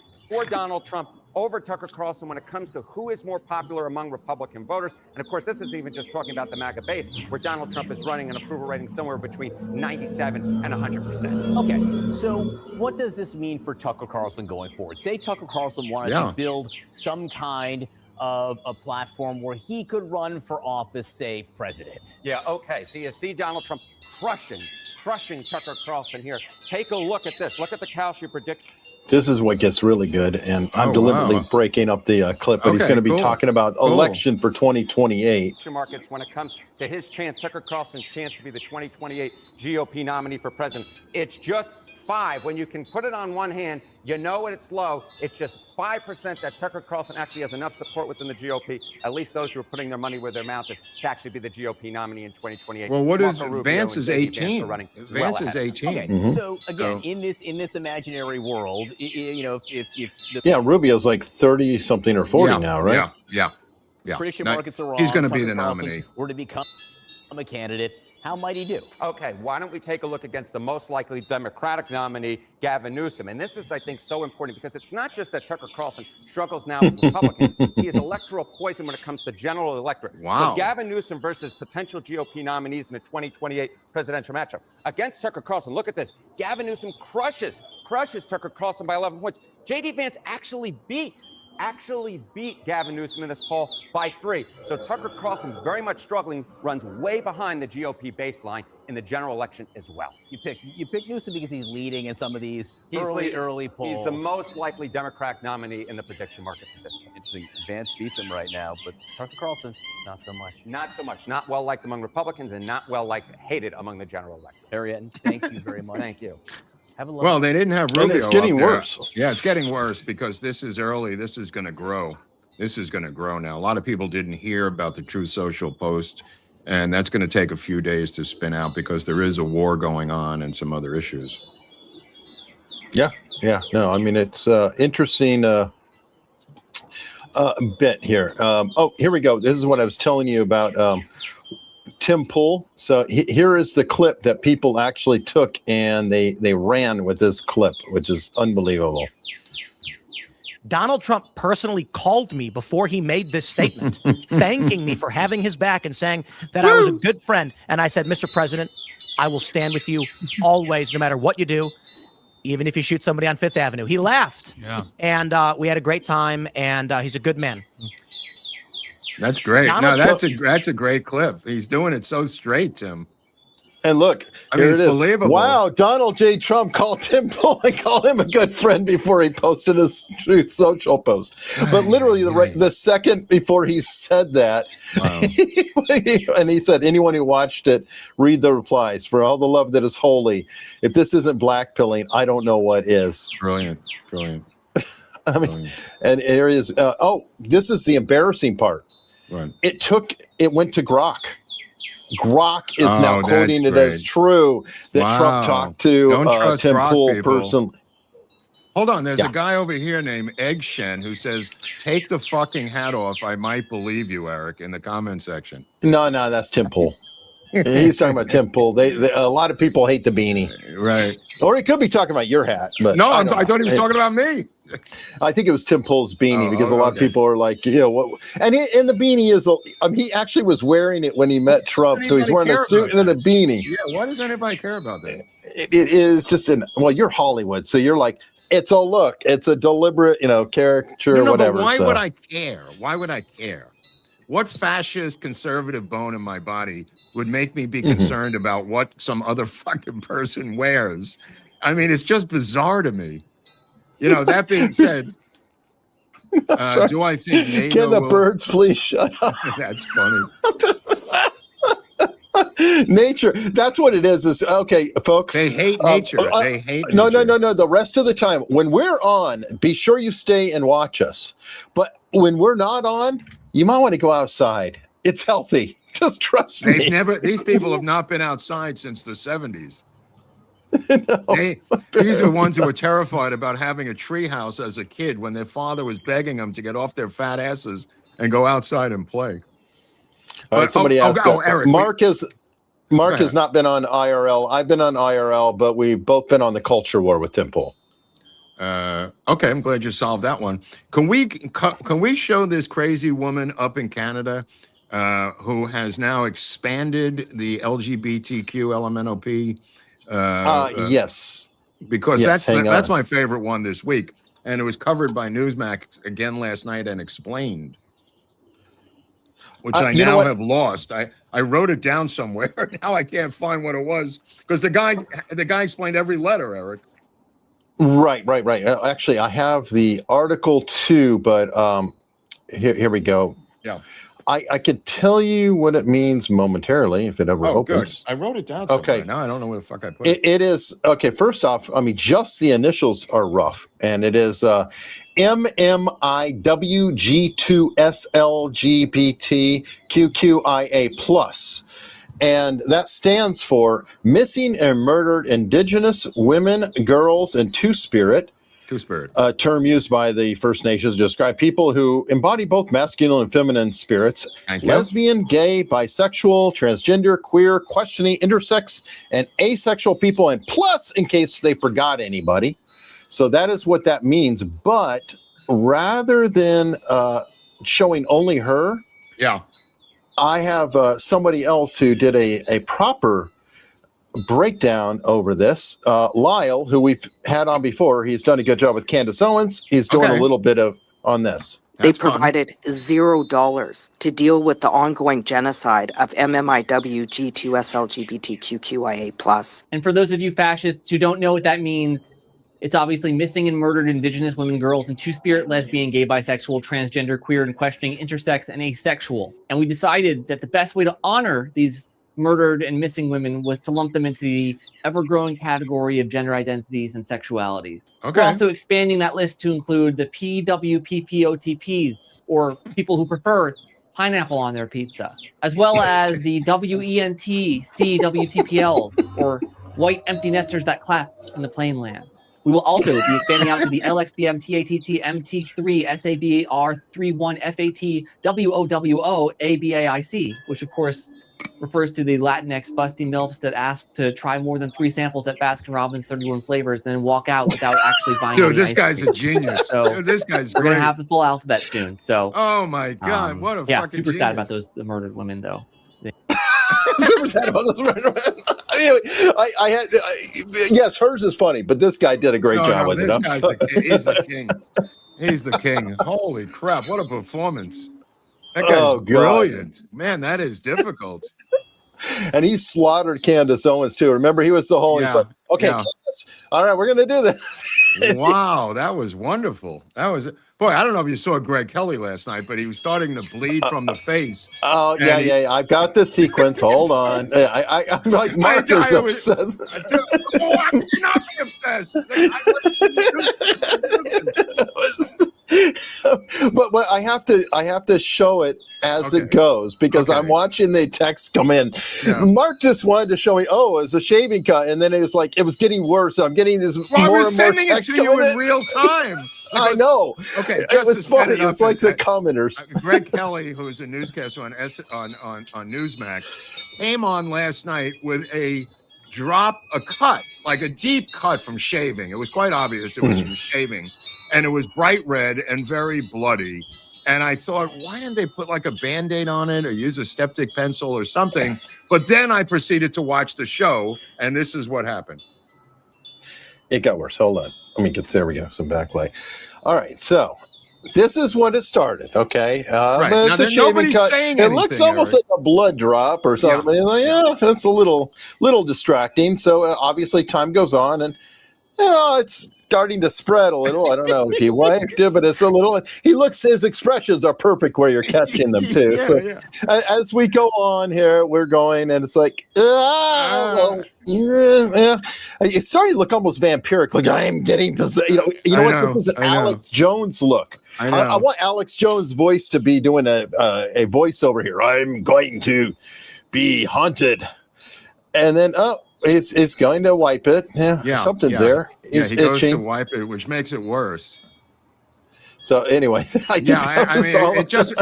on the break, they must have wiped it with a tissue, but that made it worse because he came back from the break and 17 minutes into the show, in the middle of a story about fissionable uranium, he all of a sudden says, by the way, I cut myself shaving last night. Now, getting back to the Ayatollahs. Yeah, maybe open with that. He should have opened with at least for Mark, and be like, "Hey, the world is dangerous, and so is at home. Be careful shaving," and the blah blah blah blah blah blah, and the rest of the time, and then everybody commenting and be like, "Hey, knucklehead, he said he cut himself shaving. What are you talking about?" Exactly. I mean, I love Greg Kelly, but it is the worst produced show on Newsmax, and I've said that repeatedly. I've tweeted to him about it. I don't know what the problem is. He's a great on-air talent, and he has the worst production crew I've ever seen in my life. I don't know. I think that they've got to be competitive with Mark Halperin's crew for pulling up clips. You know, it's I might be slow on the uptake occasionally for pulling them up, but my God. But that's a podcast. I don't look at it the same way. Okay. I guess. I mean, think about all the locations that Mark Halperin has done that show from. He's now at a book signing. Oh, he'll do it anywhere. No, but I'm saying it makes it more difficult technically for the show. This guy's in a studio and they can't pull it off every night in Manhattan. That's it's a big difference. I mean, he's down there at this South Carolina event where you have to kiss the ring of Reverend Al Sharpton. It's actually a book event for Kamala Harris, but Mayor Pete was there, who got into a fight with somebody on CNBC this morning. Really? He got into a real tete-a-tete with the host of the conservative host of CNBC, I think it was, about Iran. That's great. Yeah, it was very cool. Very cool. All right. Well, you know what? In order to keep up with Greg Kelly and production and everything else, what's always helpful is to have a little bit of coffee. You can always take the time, have a cup of America's Untold Story Supreme, a breakfast blend, or the Magic Bullet blend, both of which will help wake you up, innervate you. I always like that term, innervate. And get you ready for the day. That's a weird one, yeah, innervate, yeah. But it's a cool term, there's certain terms that I love, like bludgeon. Bludgeon's another good one. That's another good one. It is. It's like it sounds like almost like it sounds like what is going on. Right. Yeah, exactly. So bludgeoning coffee with Moon. No, I'm just kidding. It is a fantastic coffee. I am happy to say I just ordered some today, and thankfully they have decaf too. We're running low on decaf, not ours, but they have other flavored versions, and some of those are decaf. You can order the basic breakfast blends, which we have, both of these, or you can get into different flavors. If you like Irish cream, you like this, you like that. All of that is available. All of it is organic. It is a veteran-owned company. It is top-of-the-line coffee. Like I said, this is not a white label coffee. There are a lot of podcasters out there, and I'm not trying to be critical, but they just say, hey, here's our custom coffee brand, which is the same basic Starbucks blend with another label on it. That's their coffee. This is actually made for us, roasted for us, and is really good. I hope you consider checking it out. I'm really proud to have a coffee made for me, and truthfully, I need you to buy the coffee because it helps pay for my habit. I'm like a drug dealer who's dug into my product a little bit too much. I have to confess. So, help me with my habit and buy yourself some great cofffe. Yeah, in about an hour and a half, an hour and 20 minutes, the astronaut's going to splash down here off the coast of San Diego. A little bit south by me, about an hour and a half, in case people want to see that. I was wondering which time zone it was because I was looking at 7 o'clock just about, and I was like, oh, are they coming down? But okay, so they're on your end. Yeah, they're over here, and they'll pick them up, and then I don't know where you go. I guess you go into isolation at that point. So I'm questioning, Mark, since they were on the other side of the moon, do you think they found that Israeli flag that was planted there? According to Candace, you mean? I mean, somebody at some time, somebody's going to take all of her stuff and read it as a spoken word piece from a stage in a theater, because it lends itself to really a great spoken word piece. I think so. Yeah, I think so. It's almost musical. I mean, you could put a jazz band in back of it and just roll. I think it would be very entertaining. Well, she's got the beats for it. That's the thing. Everything that she's doing is performative. And by the way, that clip of Alex Jones, you saw the performative nature there too. And I think he was coming out of commercial, and that's why he was sitting there looking like, oh, am I on? Do I have the camera? And then he starts this spiel. It's like kind of hard to believe in all these people when they do that. Yeah, like, it's weird. It really is. To be honest with you, I didn't care what they said, but once they turned on Trump, that's it. They're dead to me. That's it. I really didn't give a shit what they were saying over there, as long as they didn't go after Trump. And it's not that I'm overly protective of Trump. It's the alternative to Trump that we can't afford to let in the door, Eric. And they know that, and they said, fuck you to the country. It wasn't just Trump. They're saying we're going to open the door and help the left attack this guy. That is unforgivable. That is unforgivable what these douchebags have done. They are so fucking dead to me. I don't even want to see these pieces of shit ever again. Yeah, and I kind of am with Pie Susan here. I now believe she lied about Roger Ailes. She lost all credibility with me. That's Megyn Kelly. Remember, she was part of the whole, Roger Ailes, Me Too. Charlize Theron played her in the made-for-TV movie about all that. So I kind of am that. It's like, she's chasing the headlines so much. Wow. It does make her. Well, what's going to happen to Halpern and people who work for her? Phil Holloway. That's awkward. That's awkward. Yeah. I mean, there's going to be a lot of awkward moments, and people we know might be in an awkward situation. There's a lot of strange bedfellows here, who've gone to bed with the strange bedfellows. Put it that way. They got to live with themselves. I go to bed every night and I fall asleep. I don't have any of these problems because I never got involved in this for grifting purposes. My belief system has been the same as a journalist. It was the same before this. It goes all the way back to, when I was in high school. But I mean, these people are twisting and switching on a dime. When I say dime, I mean the silver dime. Yeah, no, I agree.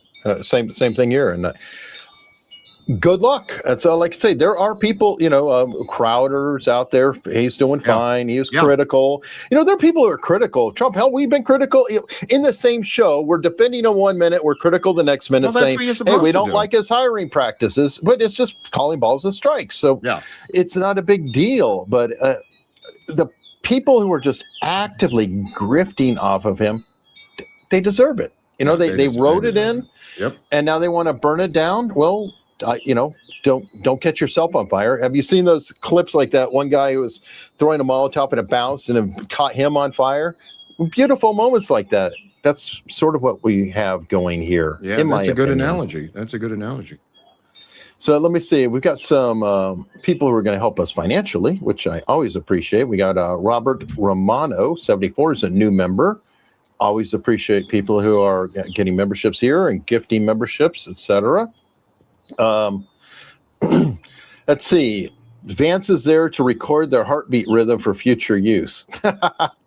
That's interesting point. I honestly, if I was the Iranian people, I would be nervous. I really would. It'd be like, okay, nothing's gonna happen to them in Pakistan or anything else. But I guarantee that eyes will be on them every step of everywhere they are in the future.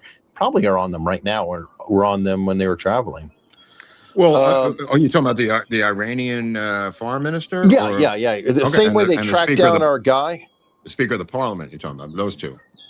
Yes, and the foreign minister, I think, were the right. That's who it is. Yeah, you're right. The speaker and the foreign minister, those were the two. Right. Anyway, Charlie, Florida, 4204, I guess. So we don't worry, Mark, for this record. Can you confirm that neither you or Eric are space astrophysicists for the government? I promise you. I can't do that math or the science. I definitely not. I mean, but I this is not the first time this has happened. We keep in mind, I can only say Operation Paperclip, where we kidnapped essentially Nazi scientists to come and work for us and create NASA. So what goes around comes around, and as did the Russians. The Russians did the same thing back in the day with the remnants of the Nazi Nazi rocket program, as we did. Yeah, not just NASA. I mean, a lot of our chemical warfare. We got Plum Island people, Lyme disease, maybe part of Operation Paperclip. There's questions about that. Yeah, a lot of. No, but I mean, I'm just talking about the actual kidnapping of scientists. There's a long history of this happening among nation states. True. But the ones who were kidnapped lived pretty well with their boats and everything. Yeah. They kidnapped them, their whole family, give them a nice house and a salary. There's some that ended up in East Germany that made a real blunder. They went with the Russians at the end of World War II. That was a mistake. Yeah, at least the Japanese part of it, we kept them out of country. Yeah. While we were still using them. But, right. Dr. Evil 814, Eric, are you under electronic attack by the CIA or Deep State? Today, I have no idea. Anything's possible. It felt like it. It's probably Sean Ryan and his crew coming after you. Sean Almasano. Yeah. It could be. I'm in all the time we've done this show, Mark, I've never had to jump to another computer to do the show. This is welcome to my world. It's critical. Yeah, I guess at least I have the other computer. It would really suck to be on my phone going, okay, I can't see the super chat. Well, I've done that. Pew Pew with $10 towards the chime fund. Thank you. They're wonderful chimes. I'm happy to have them, and nature is good. Let's see, KDog 4703. You're probably too young, but how controversial was it when the Dodgers went to LA? Controversial or more of the Colts? They were brought here by Roz Wyman, who is the head with her husband of the Democratic Party. She brought them in. She was a city councilwoman and my box mate for 3 World Series. So I got to sit next to Roz Wyman, who informed me that she had tried on the swimsuit with LBJ, Eric, and she was the host of the 1960 Democratic Convention, personally shepherding around LBJ. And she's the one who brought the Dodgers to Los Angeles. And she told me, she realized that I was onto LBJ, and I told her I was writing a screenplay about LBJ. And I said, did he take you shopping? And she looked at me with this wry smile and said, yes. And I said, did you buy a swimsuit? And she said, yes. And then I said, did he make you try it on? There was a beat. And then she said, yes, which is a code word for more than just trying on a swimsuit.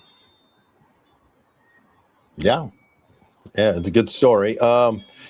This is a great observation here, and I agree. Lisa Deed, Dunning and Kruger equals Carlson and Candace on Christianity. There is something here. I see. And I don't know, personally, I am not a Catholic. I've been to like one Catholic service in my life. Don't know much about it, but there are a whole lot of brand new Catholics. And I don't think all the traditional Catholics, grew up as Catholics, are completely happy with this. But Candace, new Catholic. Carrie Jean Bowler, new Catholic. Tucker, I don't know if he's new Catholic or not, but he's a Catholic. And Sean Ryan, I think, is also a new Catholic. Weird. And there was an article that came out like this bishop was talking about, they don't even know what to do. They've had the biggest influx of new Catholics like over the past year than they've seen. Is that true? But I don't know if it's the Catholics that they want. So those of you who are Catholics, you can give me well, these are Vatican. Tell me if it's true or not. These are people who support Vatican I. I guess Ben Franklin said, I don't know what he's saying. Give IOT rest, Eric. What's IOT? I don't know. Oh. But interesting. Tough break. But I'm just saying, and I'm not picking on Catholics. I mean, I'm just saying that these are individuals who are suddenly, hey, today I'm a Catholic. Carrie Preaching Bowler, I think, has been a Catholic since last August, and is correcting bishops. That's new. Yeah, it's interesting when they correct bishops too. Yeah, it's like, okay, Dunning-Kruger, full time. Silent J, 1966. Hey, Mark, do you think NATO will come to the rescue of Greenland when Trump makes it the 51st state? Just asking. Let me tell you something. This group has made so many political blunders because it's run by a bunch of housewives in the EU, essentially. There's a lot of women running involved in NATO. And I'm not talking about the generals, the military. I'm talking about the bureaucrats. They have made so many blunders politically with this, with Trump, that now there's going to be a day of reckoning. He said there's going to be a day of reckoning, and I don't know what it is, but he's dreaming up some sort of payback for not allowing us to use the NATO bases, for not allowing us to help us. There's going to be a payback. Yeah. Well, as there should be, because, by the way, I don't know if you remember or if it was so short-lived when Trump was saying, well, we could take over Greenland anytime or whatever. They sent troops there. NATO countries sent troops to Greenland when Trump was talking, but yet when he needs help, or, well, he doesn't really need the help, but he's like, hey, why don't you come hang out with us? Eric. Oh, well, yeah, we could have used the bases, and they get their damn oil from Iran. So, hey, wouldn't the Strait of Hormuz be relevant to you?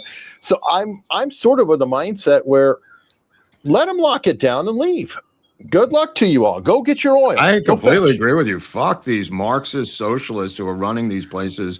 They are so gone in the UK, and I feel bad for our friends, the working class people in the UK. But like the Irish, you got to arm yourselves and get out in the fucking street and make this muscular move and make this happen. Get off your fat British crumpet asses and do something like my Irish cousins are doing, bro. I totally agree. Totally agree. Let me see. Anthony Madison, though, has come, of course, to the cause of all of our problems. Eric and Mark. My God. So he's going to, look at this. These are fighting words. He's going to spell both our names wrong and say it's Trump's fault. I see what he did. I see there, Anthony. I'm on to you from Australia. I'm on to you. I'm on to you. My, oh my. He might be dyslexic. He might be. Or he might be trolling us. I'll go with the troll. And that's got my vote. Now, let me see. King of Bilton is throwing in a rant here, saying craving a snack that's bold, authentic, and packed with protein. It has 50% protein, B vitamins, creatine, iron, zinc, and more. Go to Biltong USA, use code AUS, get 10% off.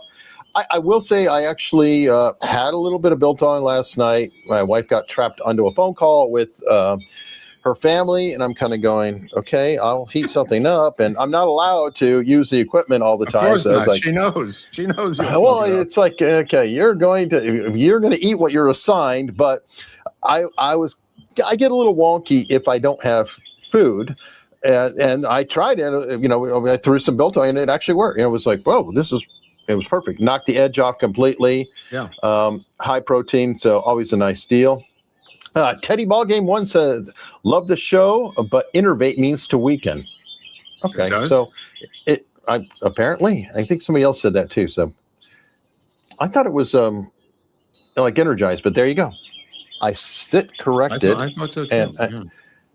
And it sounds like it. So you know what? It could be like one of those words like decimate, which decimate is used to represent like total destruction, but decimate actually means 1 out of 10 is destroyed.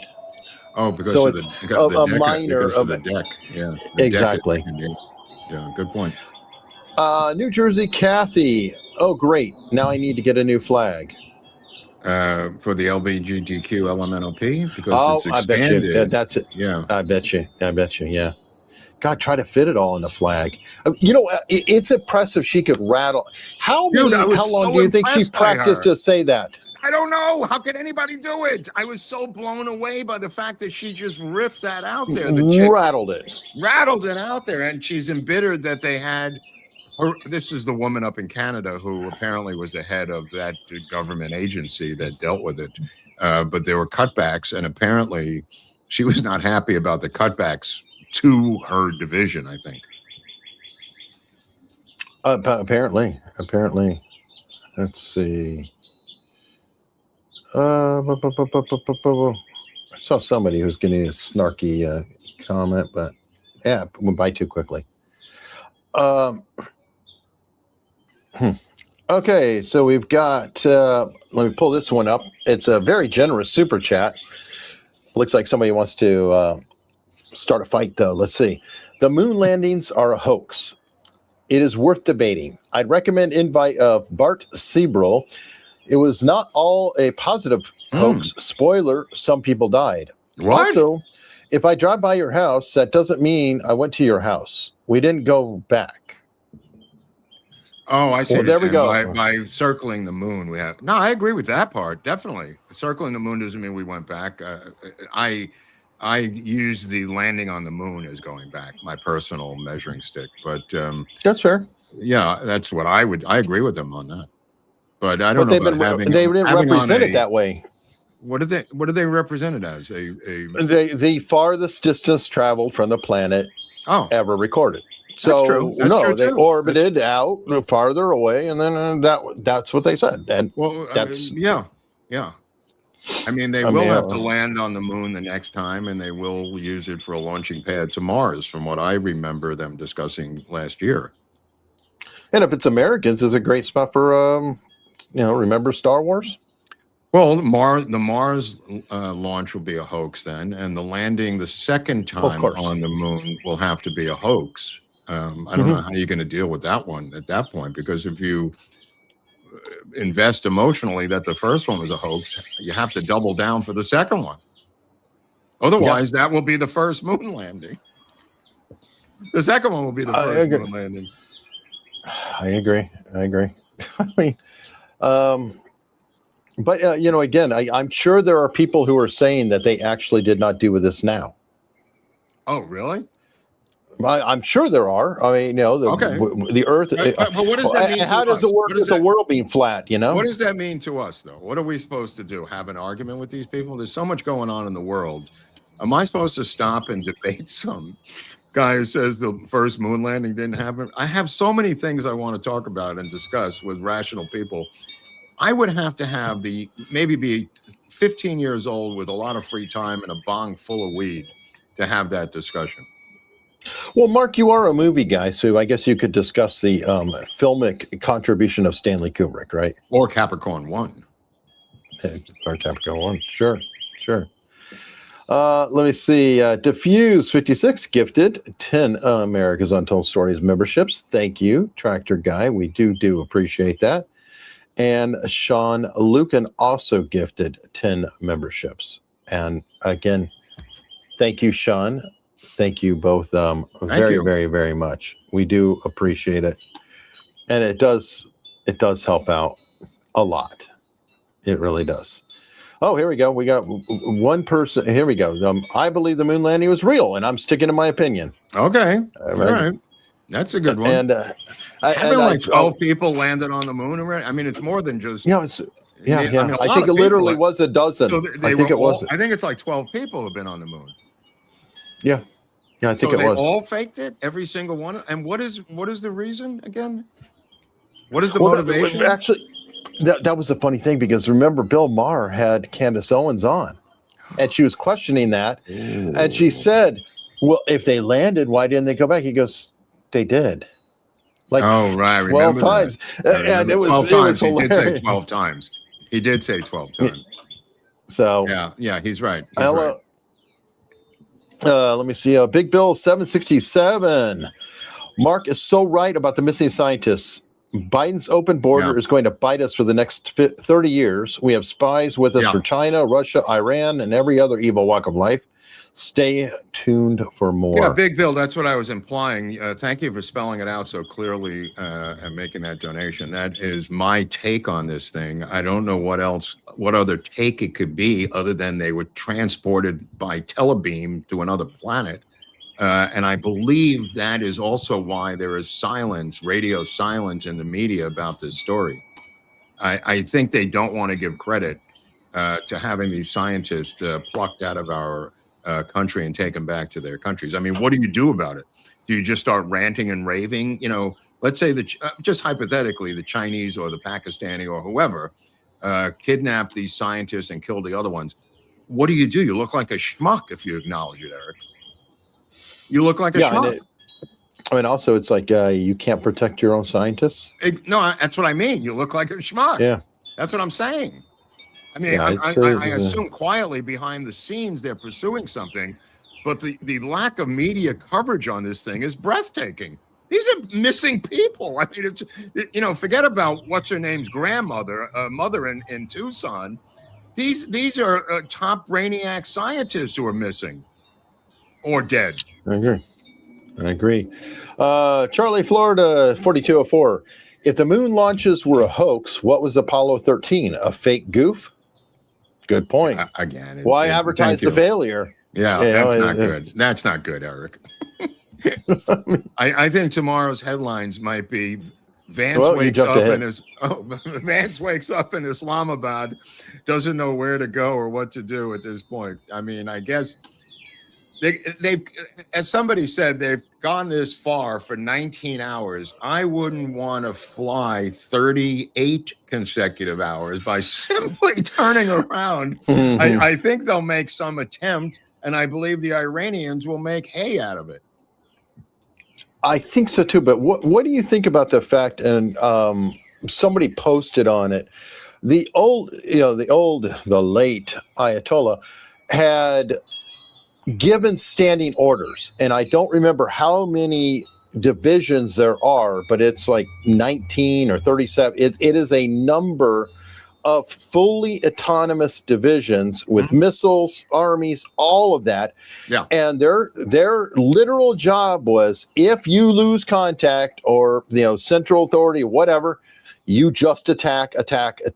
Yeah, I assume so. They have a problem. So even if the political government, whoever is supposedly running Iran, is agreeing, what about the rogue operators in the field? They may still be firing some random missiles and things like that. And that's something that we have to consider, I think. Moments after the show this week, after I talked about the Japanese guy in 1967 being found, Newsmax had the same story on. Literally moments, a day after the show, they somehow found the same idea that I found about the last Japanese sergeant standing on a Japanese island in 1967 who did not stand down. That's why I'm mentioning it, Eric, because that's what you're talking about. It's almost like the last Japanese soldier after World War II. For 20 years, he patrolled this island until he was noticed by somebody in 1967. So some other stations caught on to what I was riffing about last week. And it's the same type of thing. But I'm saying it's even worse because it was by design. That guy literally created and the people he chose to run the division were not the meek, thoughtful. Oh, no, I agree with folks. You. He picked maniacs who are going to keep going and going and going. Let me ask you this: what if they had nuclear weapons and he did that? Oh, obviously, that's the thing. But I'm just saying that there may have to be some degree of tolerance and make sure that, okay, is this an independent operator? Go track them down and take them out or whatever it is. Try not to shred the whole deal. If it's a good deal and they're really moving forward, I would like to take it into consideration. But, I mean, once you're exposed, you become a target yourself. Yeah. I'm saying once you launch one of those missiles, we zoom right in on you. Right. Yeah. I agree. I mean, it has to be finite, no matter how many fucking missiles they have. It's still a finite number. Yeah, well, and that was some of it too. They were talking about how some of the people out there were kind of in a use it or lose it scenario where they had, you got the stuff, we got to do something. So shoot it at Cutter or shoot it, whatever. No, it's kind of like the end of your fireworks barrel, when you go, all right, I'm drunk. Let's go shoot them all off, Billy. Let's go. Exactly. All right. Well, you know what? I like to occasionally have a good news story, and I thought this was kind of a nice deal. This is an employee at was a Chick-fil-A guy. So obviously he's not making a ton of money. And check this out. I just picked it up and I brought it to Human Resources. The money was inside 2 envelopes when he found it. I asked him why he didn't just keep the money for himself. But that's not what Jesus would have done. That's right. That's right. Centron said his faith guides his thought process. Money is useless without character. Kinston Police Chief Keith Goyette said it's amazing that Centron did what he knew was right. A lot of people will unfortunately take that money and run with it. But kudos to that employee at Chick-fil-A. Yeah. Definitely deserves an award. Just so people understand it, he found nearly $10,000 cash in envelopes in the bathroom. Okay, that sounds Just like sitting drug. there That while it sounds was like clean. drug money to me. Apparently, it was legit. Somebody had it, but he just turned it into human resources and the police, and I'm going, that's pretty cool. Okay, that's it is nice seeing that, and it reminds me. I bring up Adam Carolla from time to time, but he has talked about when he was on the radio, they used to run experiments. That there are more honest people out there than we realize. So as an experiment, they would have a wallet with cash in it, and they would just randomly leave it throughout the city. Wow. With a phone number, in the wallet or whatever. And I think he said they had 100% recovery rate. Wow. Of people picking it up and calling. He goes, most criminals aren't going around saying, oh, look at that. There's a wallet. Most people that run into a wallet that's left somewhere are like, oh, you left your wallet. Or, I mean, how many of you have said, oh, hey, somebody left their cell phone here and gave it to a cashier human resource. I've had some fun with that, finding the actual people, making stories out of it for the newspaper. I mean, I found a box of stuff, a box of dreams. It's a whole show. It's a whole show that I did where I found stuff. So yeah, I've done this many times. Now, $10,000, I don't know. That's where I draw the line. Well, especially when it's cash like that. So, I mean, it is almost perfectly set up. That's a tough one. I think at some point, 10,000 in cash in a bathroom, some part of me clicks in and says, no, I'm sorry. Yeah. And by the way, that Catholic thing, that Sean Ryan thing you were talking about, I actually had something on him. Yeah. Oh, okay. With him. He was spreading this story. Oh boy. About the Pentagon summoned the Pope's ambassador, told him the United States has the military power to do whatever it wants, and warned that the church had better take its side. They even invoked the Avignon papacy. I don't know what that means, but the Avignon papacy, yeah. Avignon, okay, papacy, a dark chapter in history when a government used military force to bend the church to its will.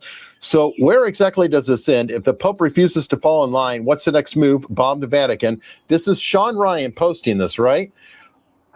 This is Caroline Levitt. So he's got now the press secretary answering, saying, this tweet cites a Daily Beast rewrite of another article filled with anonymous sources who clearly lied, because the story has now been totally rebuked by both the Pentagon and by Cardinal Christophe Pierre. This is 100% garbage, fake news. The reporters who wrote it should be immediately retract their stories, and the influencers. Now, notice his tweet is not deleted. Notice I can pull up his tweet here. Yeah. So let me ask something. Interesting. Are all of these people who are doing this part of a psyop? Probably, of some sort. Yeah. Yeah. I mean, this guy just don't know who's pulling the funny. CIA. I mean, is this all a giant psyop to break MAGA? Yeah. And I mean, and yes, former CIA, Tucker, CIA, Yeah. We can go down the line. So very, very, very possible. I mean, he hasn't gotten all the people out of the government who are dirty, as we've well seen. I mean, look at Joe Kent. I'm sorry. But you telling me Joe Kent was not a psyop? None of this makes any sense logically. That's what I'm saying. Totally was. Yeah. My rule of thumb is when something doesn't make political sense, it's usually a psyop. Yeah. There's always especially in the intelligence motivation. world. What's that? Yeah, there's always a motivation behind whatever's going on. Right. When there is none, it kind of reeks of psyop. When you see things that are inexplicable, like Tucker's political flipping and these other things, and nobody can explain it, to me, it starts to reek of a psyop. Yeah, I agree. Yeah. I agree. I just don't know who's psyop, but no, we may never know. And it could be multiple too. Yeah, we didn't know anything about MK Ultra until 20 years after it was done. Yeah. We didn't know anything about Operation Paperclip until 20 years later. And I love that, that was the one time that accountants saved, earned their pay. and we're not demons like lawyers. Is with the MK Ultra when they were like, they burned all the files, but they didn't burn the damn funding. They didn't burn all budgeting, and that's what somebody might need opened it up. Yeah. So I love it. It's like you can get rid of everything except for the audit trail, because and by the way, that is the final check with us, is that we actually have to report to a budget, and different people have pointed that out. Other countries don't have that. When they have a black thing, they've got a black budget, right? But here, there's budget somewhere. If you just look at the money, you'll see billions of dollars that Qatar alone has poured into American universities and media outlets. And I don't even think it's Chinese money. I think China would rather save their money and have Qatar. No, they have two. Both. No, I agree. No, I'm saying, but just the analysis of Qatar recently by experts who are budget people, it's billions and billions of dollars just from Qatar.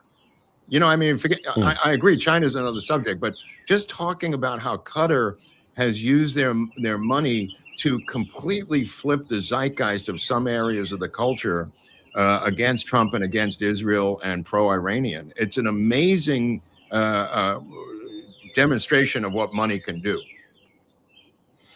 Yeah. I agree. All right. Silent J, 1966. Sammy the Bull called Trump a real gangster. Do you agree? No, I think he's just a deal maker who knows how to make deals. Well, there's a colloquial gangster, and then there's a gangster. And when you have Sammy the Bull, it gets confusing, obviously. But Sammy the Bull, by the way, brings us back full circle to Sean Atwood, because Sean Atwood had to get out of the ecstasy business, because when Sammy the Bull was under FBI, witness protection, he decided he needed a job. So his son started to deal ecstasy, from what I understand. And that this British guy was kind of in the way. And there was a conflict between the two.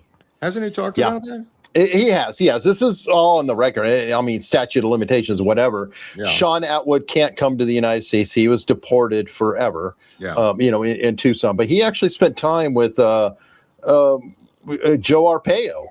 Sean Atwood was in the Arizona famous prison. He was in that. British Sean, yes. You have to wear the pink underwear, right? Yes, pink everywhere. And definitely a lot of it.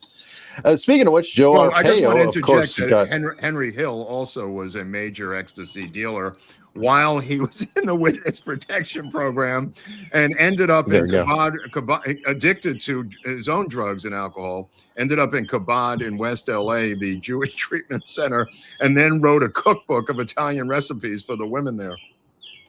It's not just that. I mean, Henry Hill, played by Ray Liotta in Goodfellas, was also a mega dealer. But Henry Hill did it and got arrested twice while in the witness protection program.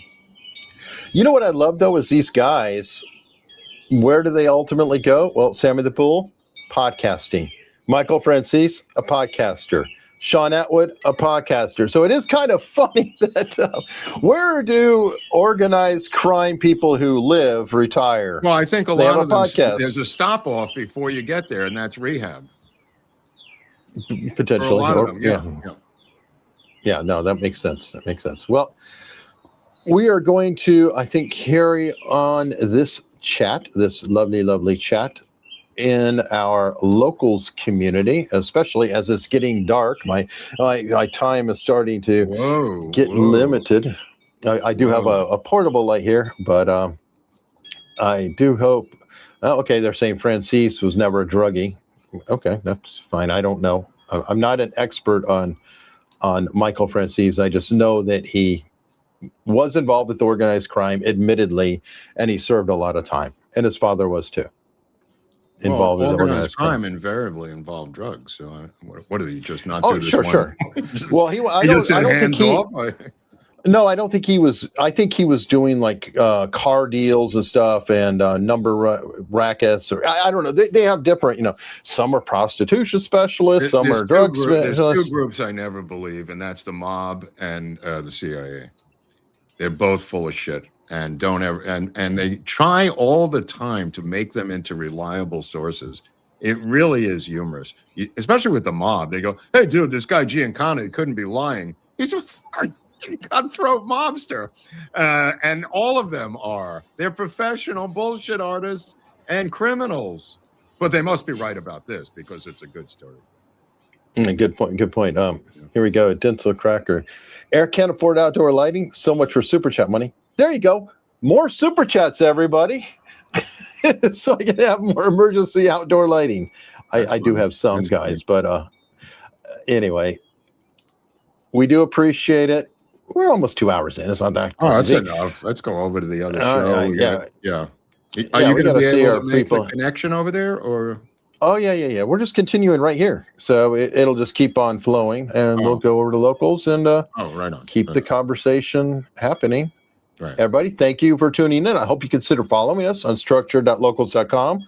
Again, it's free. You can confirm whether we actually did go to locals or not. You never know. We could be sneaky. That's right. It could be bullshit. So you might want to go over there just to make sure. We never landed on the locals moon. That's right. We faked it. We faked the locals. Verify. Landing. There you go. Dodgers, Rangers. That's right. This weekend. Good point, Texas. See you on locals.